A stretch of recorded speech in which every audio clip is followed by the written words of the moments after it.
क्या आपने कभी सोचा है कि अंग्रेज भारत में सिर्फ व्यापार करने आए थे, लेकिन फिर धीरे धीरे उन्होंने पूरे देश पर शासन कैसे किया? इस कहानी का एक बड़ा पड़ाव था बक्सर का युद्ध, जो 1764 में लड़ा गया। इस एक युद्ध ने भारत की राजनीतिक, आर्थिक और सामाजिक तस्वीर हमेशा के लिए बदल दी। हमारा आज का ये वीडियो इसी विषय पर है। हम इसी इतिहास के बारे में जानेंगे। नमस्कार, स्वागत है आप सभी का हिस्ट्री फॉर यू में, जहां हम आपके लिए लाते हैं इतिहास से जुड़े दिलचस्प किस्से। चलिए बिना टाइम वेस्ट किए टाइम ट्रैवल करते हैं 18वीं सदी में। बात 1760 के दशक की है। बंगाल के नवाब मीर कासिम को ईस्ट इंडिया कंपनी ने नवाब बनाया था, इस उम्मीद में कि वो कंपनी के कहे अनुसार चलेंगे। लेकिन मीर कासिम ने सोच लिया था कि वो कठपुतली नहीं बनेंगे। जब बिहार के डिप्टी गवर्नर राम नारायण ने मीर कासिम की बात नहीं मानी तो तनाव शुरू हुआ। ऊपर से अंग्रेज अधिकारी खुलेआम राम नारायण का साथ देने लगे। अब कहानी में एंट्री होती है दस्तक की। ये एक परमिट था जिससे कंपनी के अधिकारी बिना टैक्स दिए व्यापार कर सकते थे, लेकिन उन्होंने इसका गलत इस्तेमाल करना शुरू कर दिया था। अब वो निजी व्यापार में भी टैक्स माफ कर रहे थे और ये छूट सिर्फ उनके लिए थी। भारतीय व्यापारियों को पूरा टैक्स देना पड़ता था। मीर कासिम ने गुस्से में आकर सभी व्यापार पर से टैक्स हटा दिया। मतलब अब अंग्रेजों को कोई स्पेशल ट्रीटमेंट नहीं। इससे ईस्ट इंडिया कंपनी भड़क गई और 1763 में युद्ध शुरू हो गया। अब आते हैं असली युद्ध पर। बक्सर, जो आज बिहार में है, वहां अंग्रेजी सेना की टक्कर हुई एक बड़े गठबंधन से, जिसमें थे बंगाल के नवाब मीर कासिम, अवध के नवाब शुजाउद्दौला और खुद मुगल सम्राट शाह आलम द्वितीय। 22 अक्टूबर 1764 को बक्सर के मैदान में यह ऐतिहासिक युद्ध लड़ा गया। अंग्रेजी सेना का नेतृत्व कर रहे थे मेजर हेक्टर मुनरो। हालांकि संख्या में अंग्रेज कम थे, लेकिन अनुशासन, रणनीति और आधुनिक हथियारों की वजह से उन्होंने तीनों भारतीय शक्तियों को हरा दिया। ये सिर्फ एक युद्ध नहीं था, ये उस दौर का टर्निंग पॉइंट था।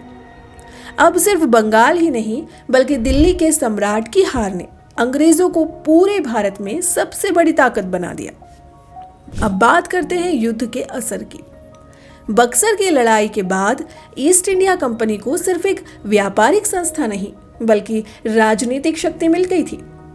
पहली बात, मीर जाफर को दोबारा बंगाल का नवाब बना दिया गया, लेकिन असली ताकत कंपनी के पास थी। उन्हें बर्दवान, मिदनापुर और चटगांव जैसे जिले दे दिए गए ताकि वो अपनी सेना को फंड कर सके। दूसरी बात हुई इलाहाबाद की संधि। 1765 में रॉबर्ट क्लाइव ने दो बड़ी संधियां की, एक शुजाउद्दौला के साथ और एक मुगल सम्राट शाह आलम द्वितीय के साथ। इस संधि में शाह आलम ने कंपनी को बंगाल, बिहार और उड़ीसा की दीवानी अधिकार यानी टैक्स इकट्ठा करने का अधिकार दिया। बदले में कंपनी हर साल 26 लाख रुपए देगी और प्रशासन के लिए अलग से 53 लाख रुपए देने होंगे। मतलब अब राज करने का कानूनी अधिकार भी कंपनी के पास आ गया। अब कंपनी ने एक नया सिस्टम शुरू किया, दोहरी सरकार। मतलब सरकार दो दिखती थी, पर असली मालिक कंपनी ही थी। नवाब का काम था नाम भर का शासन चलाना, जबकि टैक्स, सेना, पुलिस, कोर्ट सब कुछ कंपनी के हाथ में था।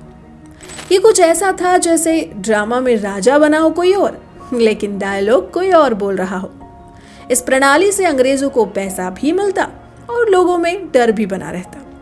कंपनी का असली मकसद था मुनाफा। उन्होंने भारतीय व्यापारियों और किसानों का शोषण शुरू कर दिया। दस्तक का दुरुपयोग इतना हुआ कि स्थानीय व्यापारी बर्बाद हो गए। रेशम और सूती कपड़े का धंधा ठप पड़ गया। कंपनी के अधिकारी अपनी मनमानी कीमत तय करते और विरोध करने वाले कारीगरों को जेल या मारपीट करते। किसानों की हालत भी खराब थी।